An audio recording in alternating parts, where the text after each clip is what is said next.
The broadcast is now starting. All attendees are in listen-only mode. Bonjour à tous. Bienvenue à notre séminaire en ligne « Démystifier les cas d'utilisation pour les analystes d'affaires ».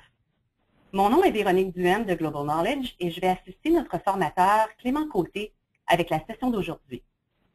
Avant de débuter, j'aimerais faire le tour de quelques trucs avec vous.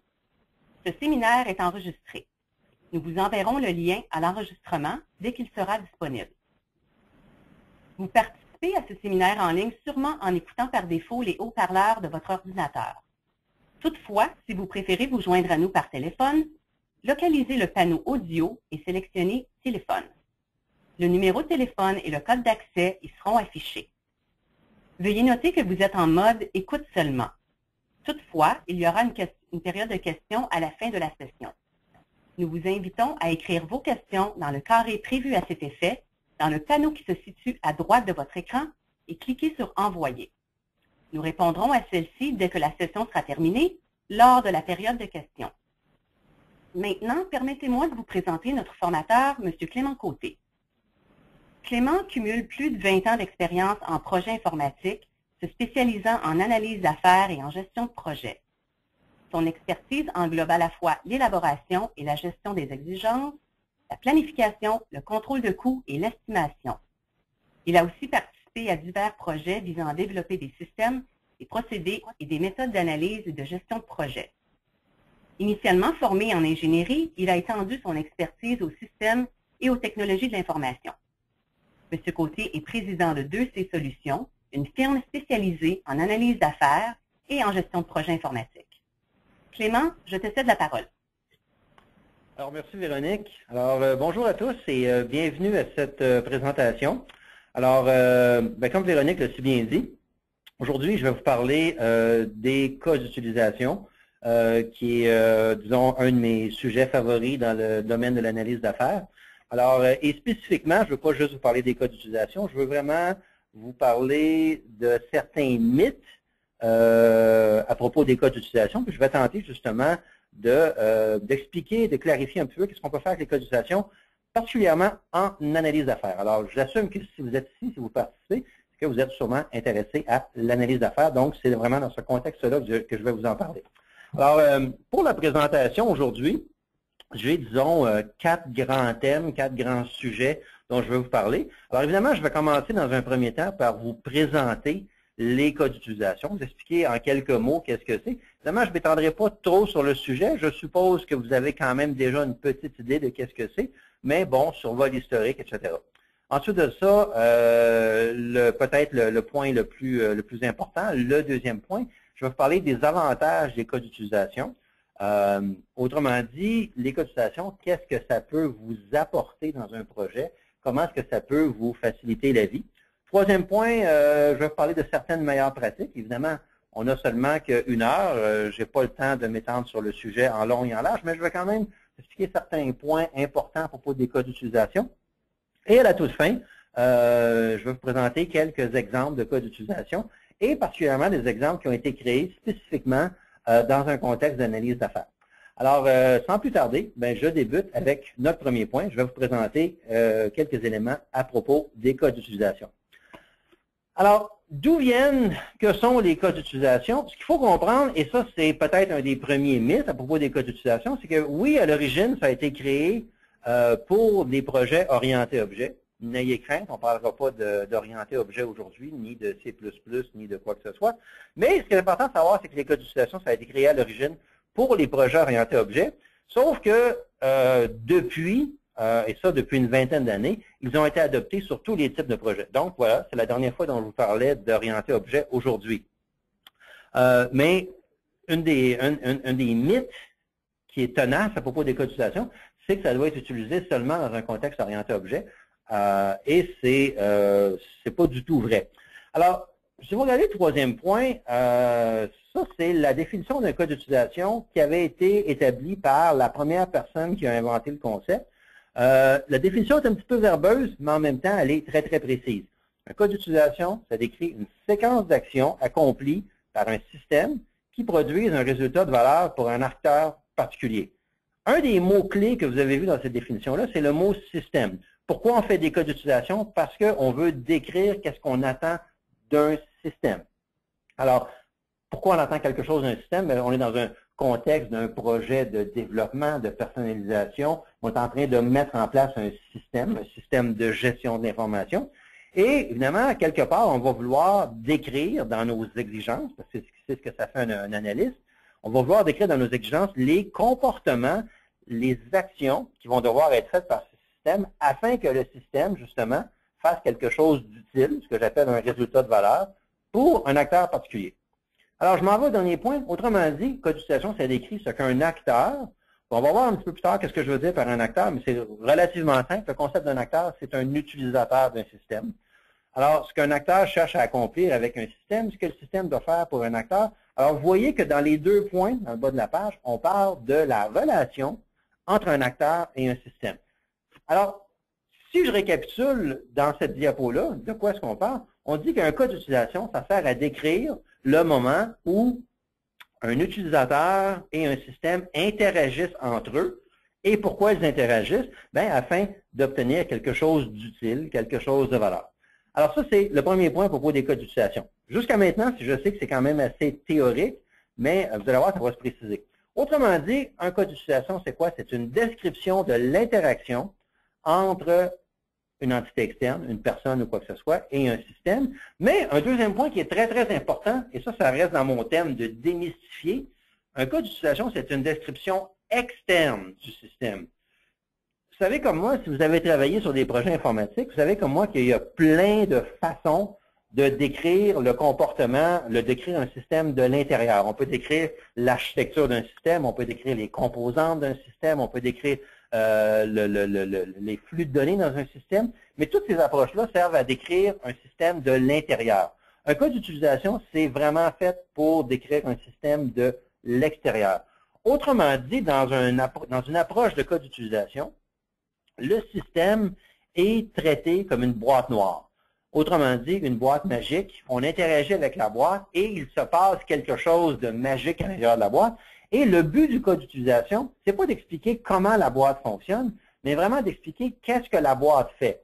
Autrement dit, j'appuie sur un bouton, un peu de magie se produit et quelques instants plus tard, j'ai un résultat.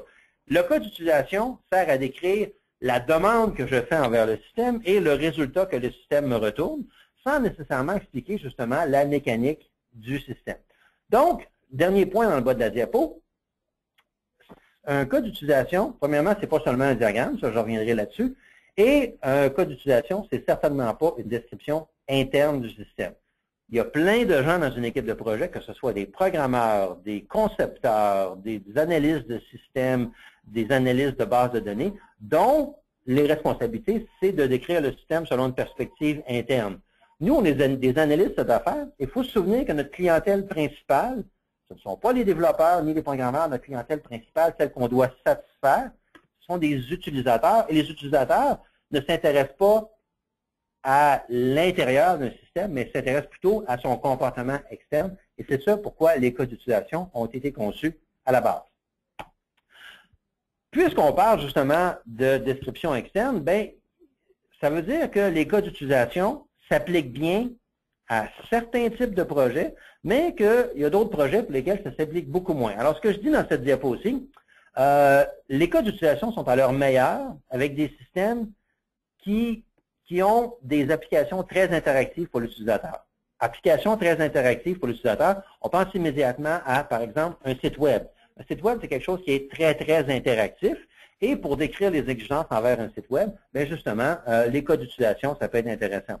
Aussi, les systèmes qui ont une base complexe d'utilisateurs. Ça veut dire quoi une base complexe d'utilisateurs? Ça veut dire qu'il y a des gens qui peuvent se brancher sur le système selon différents profils, selon différentes perspectives, avec différents droits d'accès. Alors, par exemple, si je me branche en tant que commis, j'ai le droit de faire la tâche A, B et C. Par contre, si je me branche en tant que chef d'équipe, j'ai le droit à la tâche A, C et E. Et si je me branche en tant que superviseur, etc., etc. Donc, quand j'ai différents utilisateurs qui ont différents privilèges, bien, les cas d'utilisation se portent très bien à ça. On a aussi au troisième point des rôles d'utilisateurs différents ou des hiérarchies de rôles complexes, ce qui revient un petit peu au point précédent. Et dernier point, des interactions procédurales avec les utilisateurs. Ça veut dire quoi, cette interaction procédurale avec les utilisateurs? C'est que l'utilisateur doit utiliser le système en suivant une procédure précise, donc étape 1, étape 2, étape 3, étape 4. C'est important que les étapes soient suivies dans l'ordre et c'est important qu'il se passe des choses particulières à chacune des étapes. Le meilleur exemple que je peux donner pour le dernier point, interaction procédurale, au printemps, mois de mars, mois d'avril, certains d'entre nous, on fait nos impôts, on fait nos rapports d'impôts. Et pour ça, ben, on se procure, par exemple, un logiciel genre Impôt Rapide ou autre. Alors, quand on travaille avec un logiciel comme Impôt Rapide, ben, c'est un bel exemple d'une interaction procédurale. Parce qu'évidemment, on doit suivre une procédure. Dans un premier temps, je dois rentrer toutes mes informations sur mes revenus. Dans un deuxième temps, toutes mes informations sur mes déductions. Dans un troisième temps, etc., etc. Et il y a vraiment une séquence qui est importante. Alors, je récapitule cette diapo. Beaucoup d'interactions, des utilisateurs complexes, des hiérarchies d'utilisateurs, des interactions procédurales, etc. Ce sont tous des cas où les cas d'utilisation s'avèrent particulièrement avantageux. C'est quoi la contrepartie de ça? C'est qu'il y a des projets, il y a des types de systèmes, il y a des types de projets de développement où les cas d'utilisation ne seraient pas adéquats. Un exemple de ça, c'est une question que je me fais souvent poser en classe. Moi, je travaille sur un projet de data warehouse. Le terme français m'échappe. Alors, un projet de data warehouse, un projet de business intelligence, ce qu'on cherche surtout dans un système, c'est pas tellement des comportements, mais c'est plutôt des règles d'affaires, c'est plutôt des calculs, c'est surtout des comportements externes, c'est surtout de l'utilisation de données, mais c'est pas nécessairement des utilisateurs complexes, des interactions complexes, etc. Alors, si moi, je travaille sur un projet de data warehousing, par exemple, ben, je vais beaucoup plus utiliser des techniques de modélisation de données que des techniques de modélisation de système, comme par exemple, justement, les cas d'utilisation. Ça veut dire quoi? Ça veut dire que les cas d'utilisation, bien que ce soit une technique très flexible, ce n'est pas nécessairement une technique qui peut être utilisée sur tous les types de projets. Alors, quand on fait des cas d'utilisation, on crée ce qu'on appelle un modèle de cas d'utilisation. Alors, ça fait référence à de la modélisation. Alors, un modèle de cas d'utilisation, c'est quoi? C'est un des nombreux livrables qu'un analyste d'affaires produit dans le cadre de son travail de documentation des exigences. Alors, certains d'entre vous, si vous travaillez en grande entreprise, vous avez sûrement des modèles, des gabarits standards. Peut-être qu'en anglais, ça s'appelle des BRD, des Business Requirements Documents. Peut-être qu'en français, des documents des exigences d'affaires, des répertoires d'exigences ou quoi que ce soit. Mais vous produisez, en tant qu'analyste d'affaires, un ensemble de documentation des différentes exigences d'un projet. C'est quoi un modèle de cas d'utilisation? C'est un des livrables qui fait partie de ce package de documentation-là. Dans mon package de documentation, je vais évidemment documenter des trucs comme des hypothèses, des objectifs de projet, je vais parler de mes utilisateurs, je vais parler des exigences en termes de formation, je vais parler peut-être de données, je vais parler de règles d'affaires, mais je vais parler, entre autres choses, d'exigences fonctionnelles. Et la façon que je vais utiliser pour décrire mes exigences fonctionnelles, ce sont les cas d'utilisation. Donc, ça veut dire quoi? Ça veut dire que les cas d'utilisation, c'est une des nombreuses techniques qui fait partie du, si on veut dire, du coffre à outils de l'analyste d'affaires dans le but de documenter des exigences. Vous savez comme moi, aller chercher des exigences, c'est compliqué, les analyser, c'est compliqué, les valider, c'est compliqué, et les documenter aussi, c'est compliqué. Et sans technique de documentation, on peut se retrouver avec une documentation qui est très volumineuse et très éparpillée. Les cas d'utilisation, ce que ça permet de faire, c'est que ça permet de structurer et de bien organiser la documentation des exigences. Donc, quand on fait des cas d'utilisation, on crée un modèle de cas d'utilisation. Et ce modèle-là, finalement, c'est quoi? C'est deux livrables principaux dont je vais vous parler un petit peu plus tard. Alors, je vais vous parler des diagrammes de cas d'utilisation et je vais vous parler des descriptions de cas d'utilisation. Et dans ce qu'on appelle les bonnes pratiques dans les cas d'utilisation, habituellement, on inclut les deux. On va inclure des diagrammes de cas d'utilisation parce que c'est une représentation visuelle. Alors, comme vidéo au deuxième sous-point, c'est un résumé du modèle. Alors, évidemment, certaines personnes, ce qui les intéresse, c'est justement un résumé. Et d'autres personnes, ce qui les intéresse, ce sont les détails. Alors, les détails, on les retrouve dans les descriptions de cas d'utilisation. Donc, créer un modèle de code d'utilisation, ça veut dire créer deux livrables, un diagramme et des descriptions. Alors, je vous donne un exemple ici d'un diagramme, puis à la page suivante, on a un exemple d'une description de code d'utilisation. Alors, je vous dis tout de suite, les exemples que j'ai inclus ici, ce sont des exemples qui sont quand même assez simples. On pourrait même dire à la limite simplistes, mais n'oubliez pas que mon objectif aujourd'hui est académique. Donc, c'est vraiment de vous démontrer comment ça peut être simple et en même temps très pratique. Alors, vous avez ici devant vous un exemple d'un diagramme de code d'utilisation. Alors, sans même que je vous explique en détail qu'est-ce que vous regardez, intuitivement, vous aurez déjà compris de quoi est-ce qu'on parle ici. Vous avez un rectangle au milieu. À l'intérieur du rectangle, vous avez 3 bulles. Et à l'extérieur du rectangle, vous avez 3 bonhommes allumettes. Et si vous regardez un peu les libellés qu'on retrouve dans ce diagramme-là, bien, vous voyez que le rectangle est libellé comme un kiosque de cinéma. Alors, si vous allez au cinéma, ou si vous allez au moins une fois au cinéma depuis 10 ans, vous savez comme moi que vous pouvez acheter vos billets maintenant dans un kiosque automatisé, une espèce de guichet automatique. Et parmi les fonctions intéressantes que ces kiosques-là nous offrent, les kiosques nous permettent d'acheter des billets, les kiosques nous permettent d'acheter des friandises, et les kiosques nous permettent de cueillir des billets. Cueillir des billets que j'aurais, par exemple, achetés au préalable avec, par exemple, mon téléphone intelligent. Alors, ce qu'on voit ici dans ce diagramme-là, j'ai mon système, qui est le kiosque de cinéma. J'ai mes fonctions principales, acheter des billets, acheter des friandises et cueillir les billets. Et à l'extérieur, j'ai finalement les acteurs, c'est-à-dire les utilisateurs de mon système. À gauche, j'ai mes utilisateurs que je considère mes utilisateurs humains, c'est-à-dire de cinéphiles. Et à droite, les utilisateurs de type système, comme par exemple le système bancaire, auquel le kiosque doit être relié pour pouvoir autoriser les transactions de carte de crédit, et le système d'achat en ligne. Alors, qu'est-ce que vous avez devant vous en ce moment? Vous avez un diagramme de code d'utilisation. Sont où les codes d'utilisation? Bien, ce sont les 3 bulles que vous retrouvez au milieu. Alors, acheter billets, c'est un code d'utilisation. Acheter friandises, c'est un autre code d'utilisation. Et cueillir les billets, c'est un autre code d'utilisation. Alors, je vous rappelle un petit peu ce qu'on avait dit quelques diapos plus tôt. Je vous disais qu'un code d'utilisation, ça décrit des actions accomplies par un système afin de produire un résultat de valeur pour un acteur particulier. Alors, le système, c'est le kiosque de cinéma. L'action, c'est les étapes nécessaires pour acheter des billets. Alors, vous avez déjà utilisé ces kiosques-là. Il faut choisir son film, il faut choisir l'heure de la représentation, il faut choisir le nombre de billets, etc., etc. Alors ça, ce sont les actions. Et le résultat de valeur, ben dans ce cas-ci, ben, ça va être des billets de cinéma ou ça va être un coupon pour aller chercher des friandises au comptoir ou quoi que ce soit. Alors ça, c'est ce qu'on appelle un diagramme de code d'utilisation. Je reviens d'une diapo en arrière. Je vous disais que le modèle, ça comprend des diagrammes, de représentation visuelle des acteurs, des codes d'utilisation, etc. Donc, un résumé du modèle. Alors, ce que vous avez ici, c'est un résumé du modèle. Alors, évidemment, si je me contente de ne créer qu'un diagramme de code d'utilisation, j'ai un livrable qui est peut-être très esthétique, visuellement intéressant, mais qui est à peu près inutile pour développer un système. Je ne peux pas donner ça à un programmeur, à un développeur, puis lui demander, ben, peux-tu me bâtir ce kiosque-là? Il va me dire, ben, je n'ai pas assez de détails.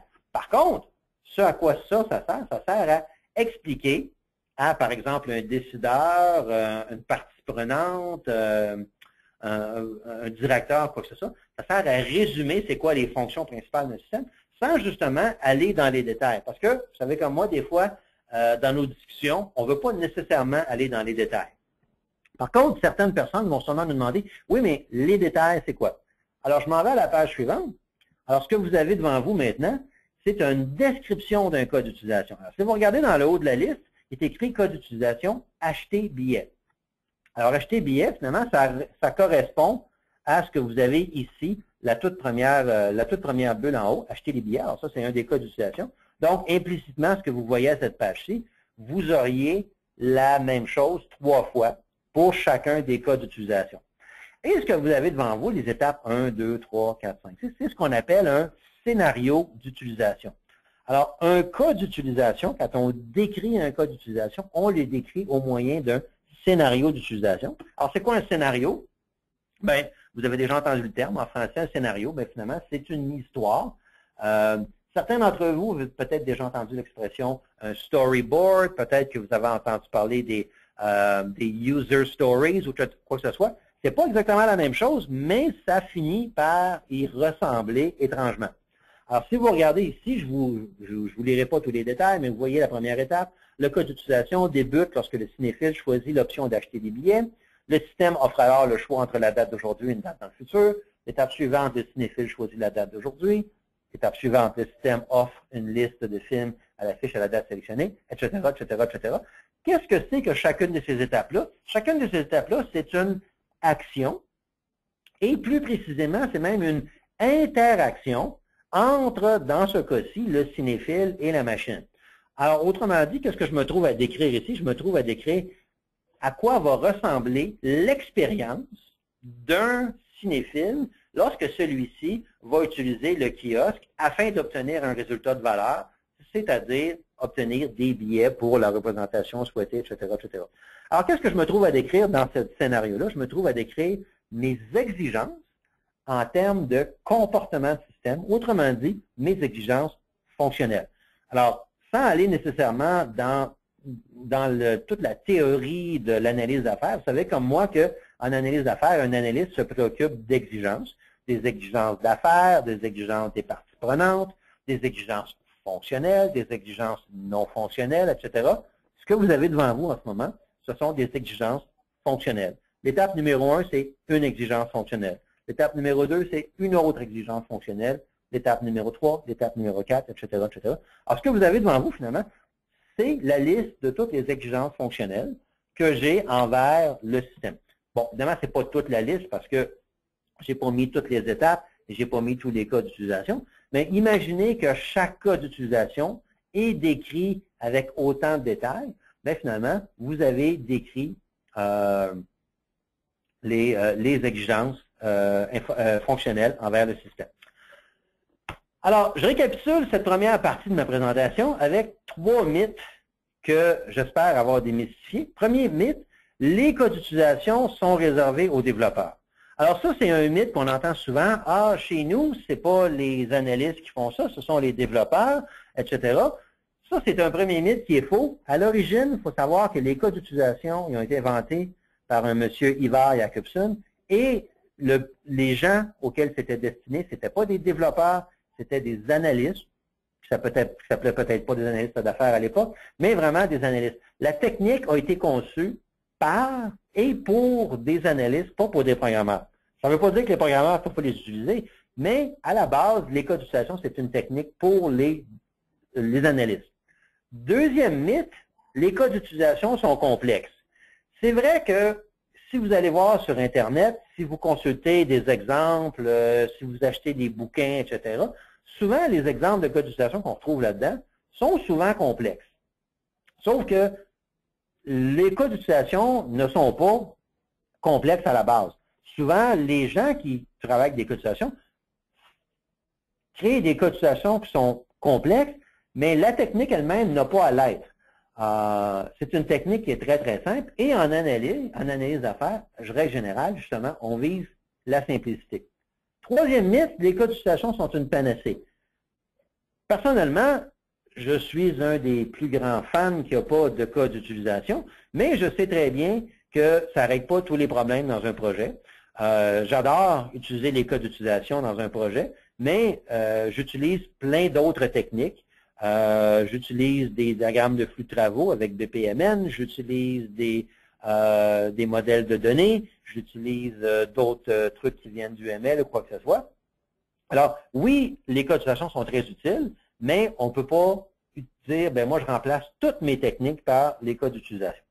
Alors, 3 premiers mythes par rapport à la présentation. Alors, on passe maintenant au deuxième point. Est-ce que les cas d'utilisation sont vraiment utiles, sont vraiment avantageux? Bien, ça, c'est ce qu'on va voir dans cette partie-ci. Je vais vous parler des avantages des cas d'utilisation.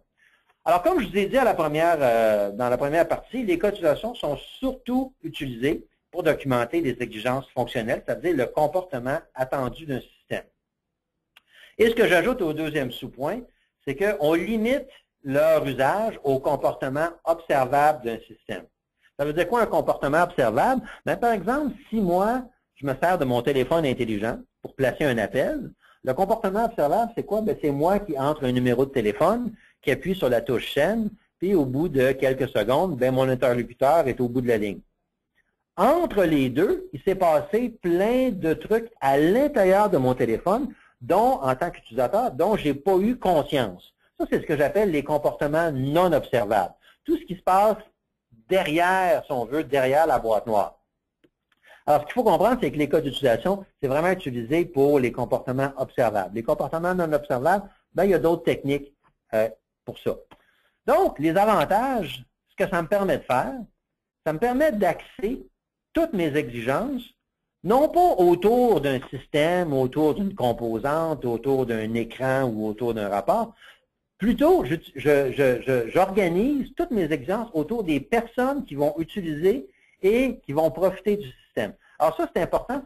Si moi, je travaille avec, par exemple, des commis d'un centre d'appel niveau 2, puis eux me font part de leurs exigences, etc., mais quand je vais me présenter devant eux, je vais pouvoir leur dire, voici toutes les exigences qui vous concernent concernant le système, et je vais pouvoir peut-être faire abstraction des exigences qui ne les concernent pas. Donc, ça me permet d'organiser, j'utilise un anglicisme, de packager mes exigences autour des différentes personnes qui sont concernées par les exigences. Deuxième chose aussi, les cas d'utilisation me permettent d'axer les exigences autour des objectifs des parties prenantes et de la contribution du système à ceux-ci. Alors, dans un système, le système fait des choses pour l'utilisateur, mais ultimement, le système procure d'une valeur ajoutée aux parties prenantes. Alors, par exemple, une des parties prenantes, ses objectifs, ça peut être d'augmenter la profitabilité. Une autre partie prenante, ça peut être d'augmenter la convivialité. Une autre partie prenante, d'augmenter la rapidité, etc. Et ce que je peux faire, c'est de dire, puisque une de vos attentes, un de vos objectifs envers le projet, c'est d'avoir un système qui est peut-être plus profitable, mais voici justement les cas d'utilisation qui vont contribuer à cet objectif-là. Autrement dit, alors je termine, donc, organiser les attentes autour d'organiser les exigences autour des attentes envers le système en termes d'interaction et de comportement. Donc, qu'est-ce qu'on s'attend d'un système? On s'attend à ce qu'il fasse A, B et C, et mes exigences sont vraiment organisées autour de ce thème-là. Autre exemple, qu'est-ce que je m'attends de la part d'un système, par exemple, un téléphone intelligent, mais je m'attends à être capable de placer un appel, je m'attends à être capable d'envoyer un texto, je m'attends à être capable de surfer le web et je m'attends à être capable d'envoyer, par exemple, un courriel. Ce sont mes attentes envers un téléphone intelligent. Ces attentes-là se traduisent par des cas d'utilisation qui s'appellent placer un appel, envoyer un texto, surfer le web, etc., etc. Donc, ça veut dire que les exigences, alors je suis rendu dans le bas de ma diapo, sont ainsi plus conviviales pour toutes les parties prenantes. Pourquoi? Parce que les parties prenantes se reconnaissent dans les cas d'utilisation. Un autre avantage important, malgré cette grande convivialité, on ne sacrifie aucun détail qui est nécessaire aux développeurs. Parce qu'évidemment, les développeurs sont peut-être moins intéressés par la convivialité, mais sont très, très intéressés par les détails. Si moi, je suis un développeur, puis que ma job, c'est d'écrire du code, bien évidemment, j'ai besoin du plus de détails possible concernant le comportement d'un système. Les cas d'utilisation, justement, fournissent énormément de détails tout en restant très convivial. Alors ça, c'est quelque chose qui est important parce que je me trouve à faire plaisir à des gens qui ont une approche plus business et en même temps, je me trouve à faire plaisir à des gens qui ont une approche plus technologique, plus détail, etc. Donc, c'est quand même une bonne façon de marier les intérêts des différentes parties dans un projet. Souvenez-vous, c'est quoi le rôle d'un analyste d'affaires dans un projet? C'est de faire le pont, justement, entre des utilisateurs non techniques et des développeurs très techniques. Les cas d'utilisation, justement, c'est une bonne façon de marier les attentes des différentes parties. Alors, à qui ça profite les cas d'utilisation? Bien évidemment, aux utilisateurs qui vont avoir une description complète de leurs exigences, aux gestionnaires qui vont avoir une vue d'ensemble, souvenez-vous du diagramme de cas d'utilisation.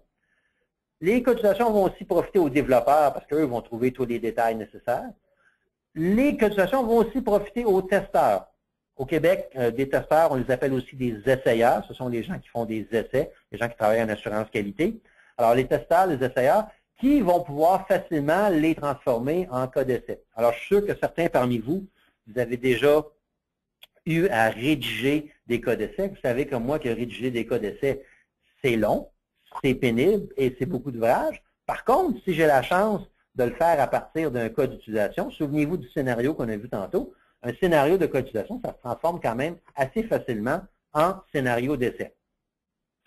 Et finalement, le dernier point, à qui profitent les cas d'utilisation? Bien évidemment, aux analystes d'affaires, parce qu'en tant qu'analyste d'affaires, nous, on a des responsabilités quand même assez complexes. On a plusieurs parties prenantes à satisfaire.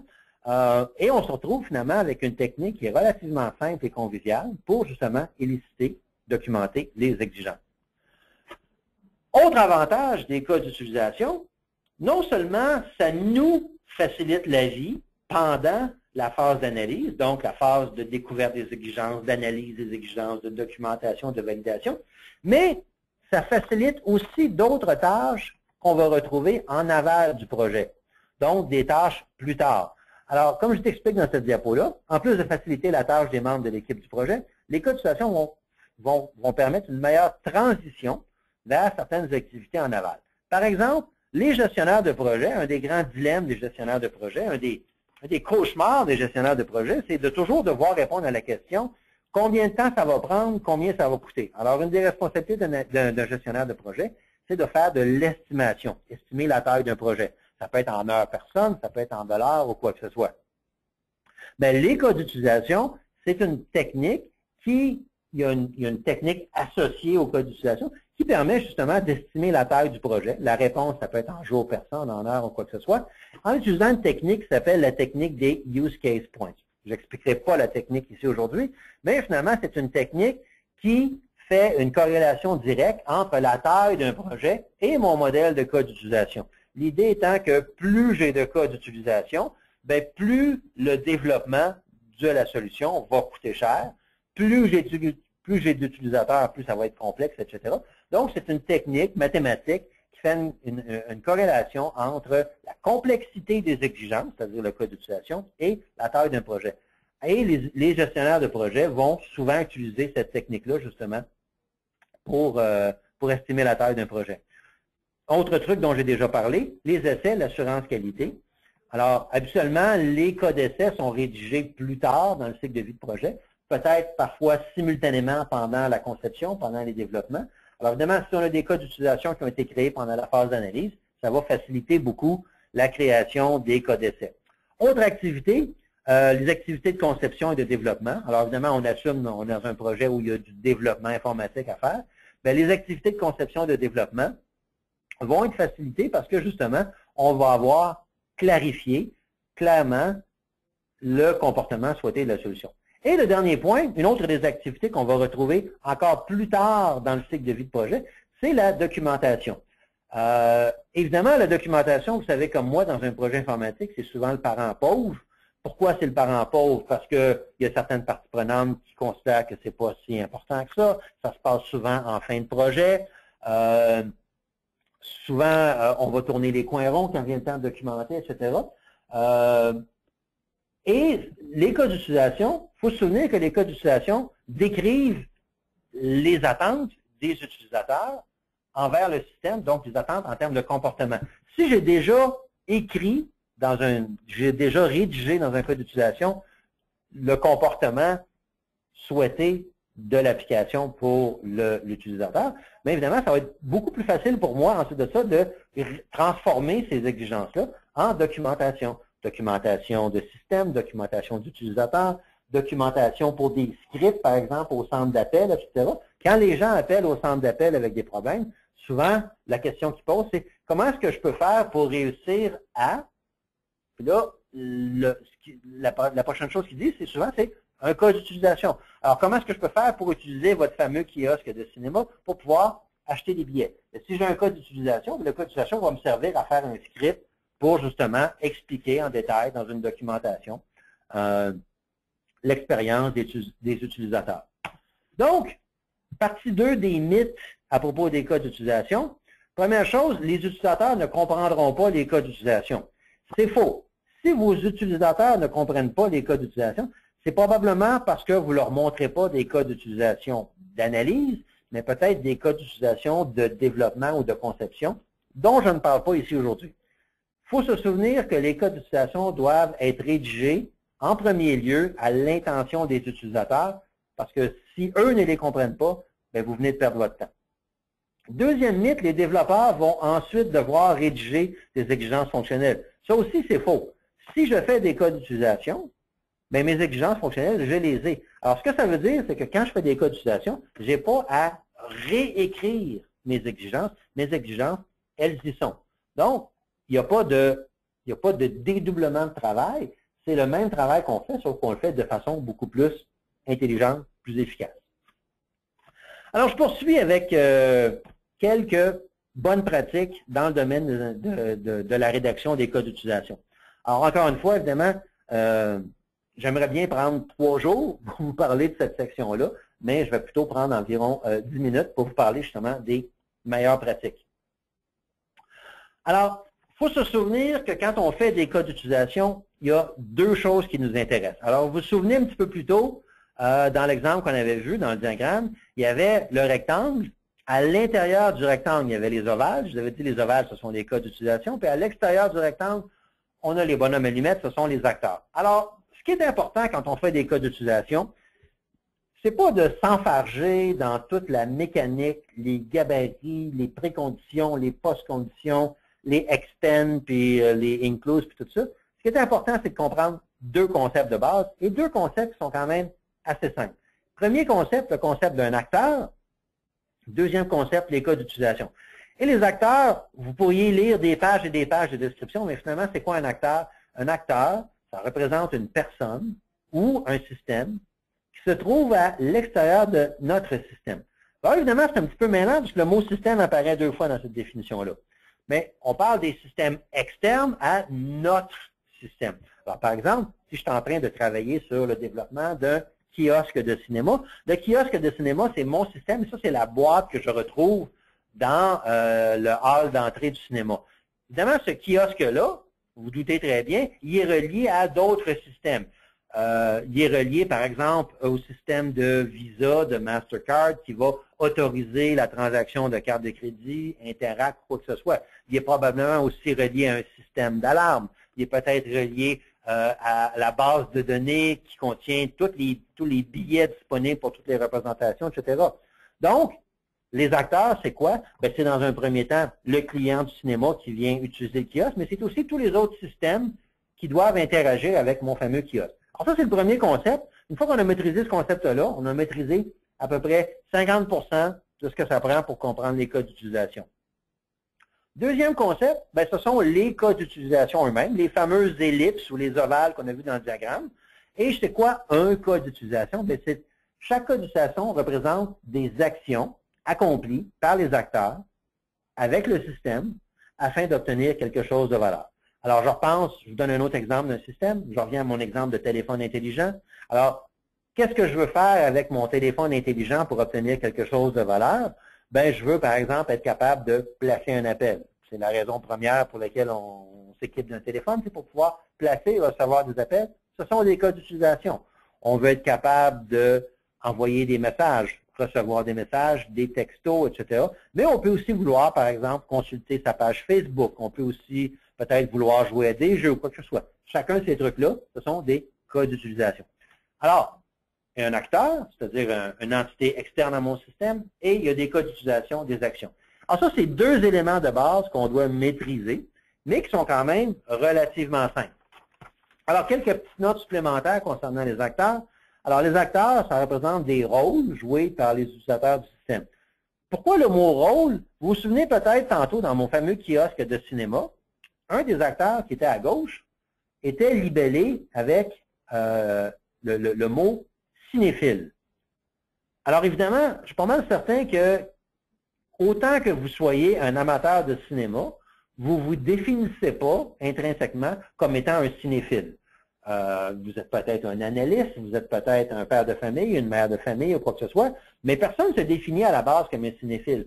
Sauf que quand vous vous présentez au cinéma, au kiosque, le rôle que vous jouez à ce moment-là, vous jouez le rôle d'un cinéphile. Alors les acteurs, c'est vraiment modélisé en termes de rôles joués par les utilisateurs du système ou des rôles joués par d'autres systèmes externes, comme on vous expliquait le système d'alarme, le système bancaire, etc., etc. Les acteurs, qu'est-ce qu'ils font? Bien, ce sont eux qui amorcent les cas d'utilisation, donc ils les démarrent, et en retour, les cas d'utilisation leur offrent de la valeur. Tandis que les cas d'utilisation, bien, ce sont justement les actions qui décrivent comment les acteurs vont interagir avec le système, comment le système va réagir en contrepartie. Un des points importants dans les bonnes pratiques, c'est le concept de valeur significative. Alors, comme je dis au deuxième point, chaque cas d'utilisation doit offrir une valeur significative pour chaque acteur. Évidemment, on n'ira pas dans ce niveau de détail-là ici, mais il y a une question de granularité. Le cas d'utilisation doit avoir la bonne granularité, puis de la bonne granularité, c'est granularité telle que chaque cas d'utilisation, par lui-même, offre une valeur significative. C'est quoi une valeur significative? Bien, par exemple, quand je vais au guichet automatique pour retirer de l'argent, une valeur significative, c'est obtenir de l'argent du guichet automatique. Par contre, entrer mon NIP au clavier, ce n'est pas une valeur significative. Je ne me déplace pas jusqu'au guichet automatique dans le but de saisir mon NIP. Par contre, je me déplace au guichet automatique dans le but de retirer de l'argent. C'est ça le concept de valeur significative dans les cas d'utilisation. Alors ça, c'est deux concepts de base lorsque je modélise mes cas d'utilisation. Et quand je décris mes cas d'utilisation, ben, il y a 4 choses qui sont vraiment essentielles à documenter. Des préconditions, des post-conditions, un scénario principal et des scénarios secondaires. Dans la dernière partie de la présentation, je vais vous montrer des exemples de chacun de ces éléments-là. Mais l'idée, c'est que quand je décris un cas d'utilisation, je dois décrire qu'est-ce qui doit se passer au début, qu'est-ce qui doit être au début pour que le cas d'utilisation puisse débuter, les préconditions. Par exemple, pour que je puisse utiliser mon téléphone pour faire un appel, bien évidemment, mon téléphone doit être allumé, il doit être connecté au réseau, etc., etc. Ça, c'est ce que s'appelle des préconditions. Et les post-conditions, bien, c'est les choses que je voudrais qu'ils soient vraies après que mon cas d'utilisation se soit terminé. Par exemple, je reviens à mon exemple de placer un appel avec mon téléphone. Bien, parmi les post-conditions, j'aimerais que le décompte de minutes dans mon téléphone soit mis à jour. Je voudrais qu'il y ait dans mon log une trace que cet appel-là a été fait, etc. Ça, c'est ce que j'appellerais des post-conditions. Puis finalement, le scénario principal et les scénarios secondaires, on en a vu des exemples tantôt, ce sont les différentes actions qui se produisent dans le cas d'utilisation. Parmi les bonnes pratiques, il reste un élément, les fameux scénarios. Tantôt, on en a vu un scénario, étape 1, étape 2, étape 3, etc. Alors, parmi les bonnes pratiques, ce qui est important de se souvenir, c'est que chaque étape dans un scénario, c'est une étape d'action où quelque chose se produit. Alors ça, c'est super important. Quand on décrit un cas d'utilisation, dans chaque étape, il doit y avoir un verbe d'action, qui veut dire saisir, valider, calculer, afficher, transformer, déplacer, etc. Donc, à chaque étape, il doit se passer quelque chose. Et les choses qui se passent, c'est souvent un de ces 3 éléments-là, c'est-à-dire une interaction entre l'acteur et le système, une validation ou ben non, un changement interne. On va vous montrer des exemples de ça tantôt. Autrement dit, c'est quoi une interaction entre un acteur et un système? Ben, c'est une exigence fonctionnelle.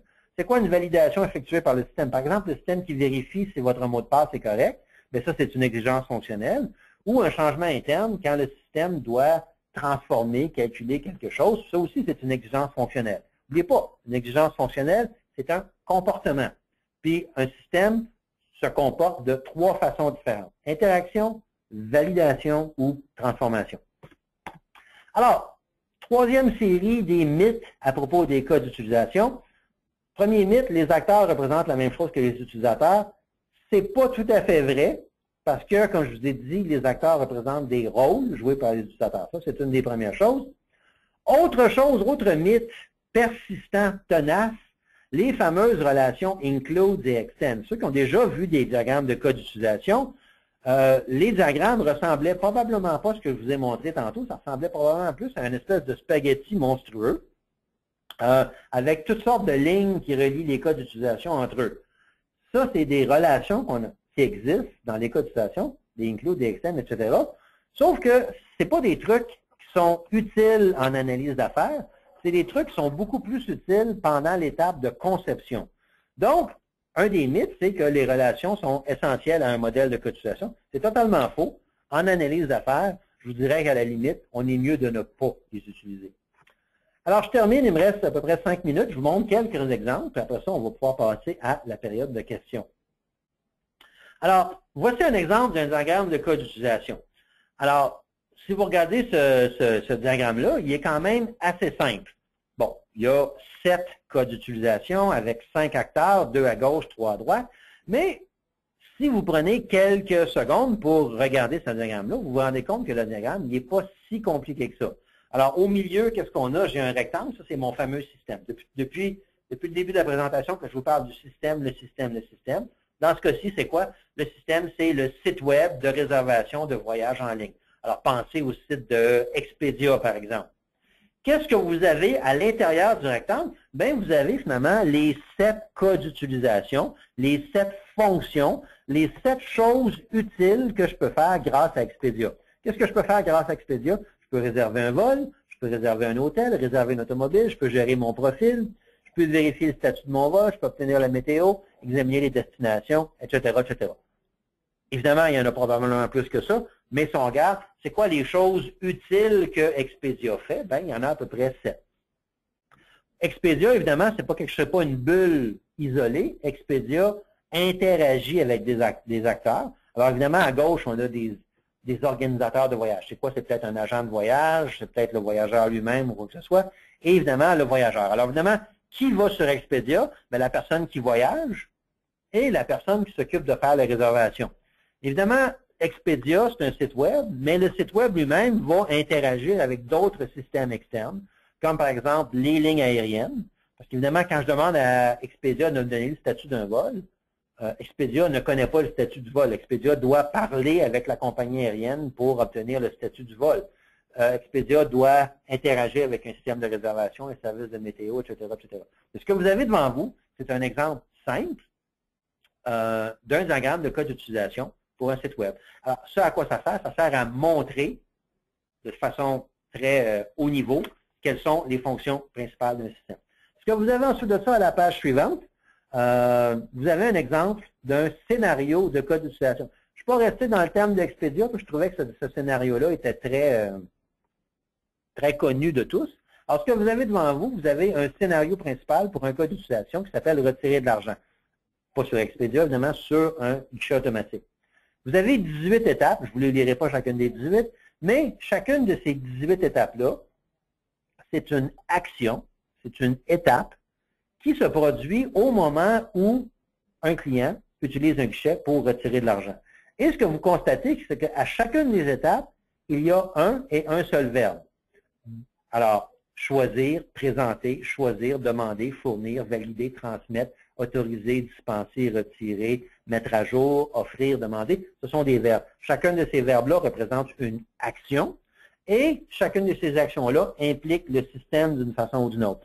Donc, qu'est-ce que c'est chacune des étapes? L'étape 3, c'est une exigence fonctionnelle. L'étape 4, c'est une exigence fonctionnelle. Traditionnellement, l'étape 4, j'aurais documenté ça sans cas d'utilisation, j'aurais dit le système devra avoir une fonction qui permet à un utilisateur de saisir un montant à retirer. J'aurais une autre exigence qui disait le système devra avoir une fonction qui permet patati patata. Sauf qu'au lieu de décrire 357 exigences fonctionnelles, j'écris chacune de mes exigences sous la forme d'une histoire. C'est beaucoup plus convivial, beaucoup plus lisible, beaucoup plus simple et ça ne sacrifie pas de détails. Alors ça, c'est un point que j'avais mentionné. Alors ça, c'est un premier exemple, retirer de l'argent. Et ce que vous avez à la page suivante, bien, vous avez ce qu'on appelle des scénarios secondaires. Vous savez, comme moi, quand on va au guichet automatique, les choses ne passent pas toujours comme prévu. Alors, par exemple, au lieu de choisir l'option que vous avez devant vous ici, où je saisis manuellement mon montant, je pourrais, par exemple, choisir l'option de retrait rapide. Alors, l'option A, c'est l'option de retrait rapide. Évidemment, l'option de retrait rapide, j'ai moins d'étapes, puis ça ne se passe pas tout à fait de la même façon. L'autre exemple, c'est un montant incorrect. Vous savez, comme moi, si vous tentez de retirer 47 $ au guichet automatique, bien, ça ne fonctionnera pas. Alors, montant incorrect, bien, le système, évidemment, votre système devra être capable de se comporter en fonction des différentes conditions. Dans l'exemple que je vous ai mis ici, je vous ai mis 2 conditions. Vous savez, comme moi, qu'un guichet automatique, il y a beaucoup plus que 2 scénarios secondaires. Il peut en avoir des dizaines et des dizaines. Alors, en gros, vous avez ici, justement, un exemple. Je reviens de quelques diapos. Alors, ça, c'est un diagramme de cas d'utilisation, c'est un sommaire, un résumé. Et vous remarquez, une des choses à propos de ce diagramme-là, c'est qu'il est très simple. Il n'y a rien qui dit qu'un diagramme de cas d'utilisation, ça doit être compliqué avec toutes sortes de lignes tirtées, puis des includes, puis des extends. Ça ici, excusez l'anglicisme, mais ça fait la job. Et ici, vous avez des exigences fonctionnelles, et ici, vous avez encore plus d'exigences fonctionnelles. Alors, il nous reste très peu de temps. Alors, je me permets de vous mettre quelques petites références ici. Références bibliographiques, des livres sur les cas d'utilisation, il y en existe une multitude. Je vous ai mis mes deux préférés ici. Vous vous souvenez que vous allez pouvoir revenir sur cette présentation-là un petit peu plus tard. Alors, je vous ai mis mes deux livres préférés sur les cas d'utilisation. Ce sont les deux livres qui, à mon avis, sont destinés vraiment aux analystes d'affaires. Je vous ai mis un site web aussi avec un très bon white paper qui est en anglais. Ça a été publié par IBM. Et évidemment, Global Knowledge, vous vous doutez bien, ont un cours qui s'appelle Modélisation de cas d'utilisation. C'est un cours de 3 jours. En passant, c'est un cours que j'ai créé moi-même pour Global Knowledge et qui reprend essentiellement les mêmes thèmes dont je vous ai parlé au cours de la dernière heure. Alors, on est pas mal dans les temps. Alors, on est rendu à la période de questions. Je vais laisser la parole à ma collègue Véronique, qui a peut-être des questions à me transmettre. Je vais tenter d'y répondre du mieux que je peux. Véronique? Alors oui, on a une première question. Quelqu'un demande, est-ce qu'un business use case, c'est la même chose qu'un use case? OK. Alors, des fois, dans le monde des use case en passant, vous vous doutez bien, c'est le terme anglais pour un cas d'utilisation. Des fois, les gens vont parler d'un business use case. Je vous dirais que les business use case, c'est rarement utilisé, même si plusieurs gens en parlent. Mais à peu près personne n'en fait. L'idée, c'est d'utiliser des cas d'utilisation, comme on a vu ici, mais au lieu de décrire des exigences de système, de s'en servir plutôt pour décrire des processus d'affaires. Sauf que, vous savez comme moi qu'en analyse d'affaires, quand on veut décrire un processus, là, je ne parle pas d'un système, mais je parle vraiment d'un processus d'affaires, on est mieux avec des techniques comme, par exemple, des diagrammes de flux de travaux, du BPMN ou quoi que ce soit. Donc, un business use case, ce n'est pas la même chose qu'un use case. Et je vous dirais que c'est une technique qui est peu utilisée parce que ce n'est pas très, très pertinent. J'espère que ça répond à la question. Véronique? Alors, on a une deuxième question ici. Quelqu'un demande, dans notre entreprise, les cas d'utilisation sont la responsabilité des programmeurs. Pourquoi je devrais les faire moi-même? Bien, ça revient un petit peu à ce que j'ai dit. Ça revient à ce que j'ai dit un petit peu plus tôt. Je me fais souvent dire ça dans des cours de formation. Oui, mais chez nous, les cas d'utilisation, c'est pas moi qui fais ça, c'est les programmeurs. Ce qui est important de comprendre, c'est que des cas d'utilisation, c'est une technique. Et la technique peut être utilisée en analyse d'affaires, tout comme elle peut être utilisée en conception de système, tout comme elle peut être utilisée en développement de système.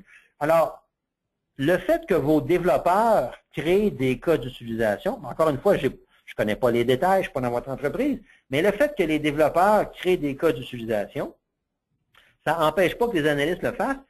On utilise la même technique, mais on ne le fait pas pour la même raison.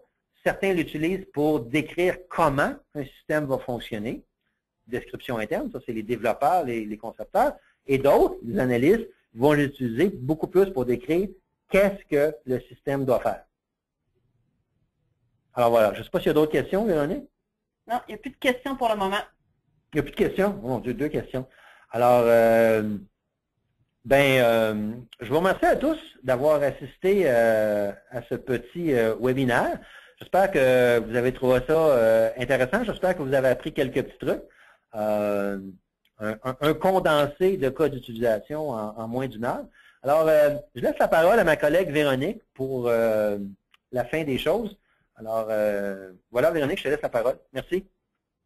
Merci Clément. Si vous avez d'autres questions ou suggestions, n'hésitez pas à les faire parvenir à Viviane Lauzon. Vous avez ses coordonnées ici à l'écran, soit par courriel ou par téléphone, ou également aller voir le site de Global Knowledge pour plus d'informations au www.globalknowledge.ca/FR et choisir l'onglet Formation en compétences d'affaires. Alors, merci à tous d'avoir assisté à la présentation d'aujourd'hui. Merci pour votre temps. Au revoir.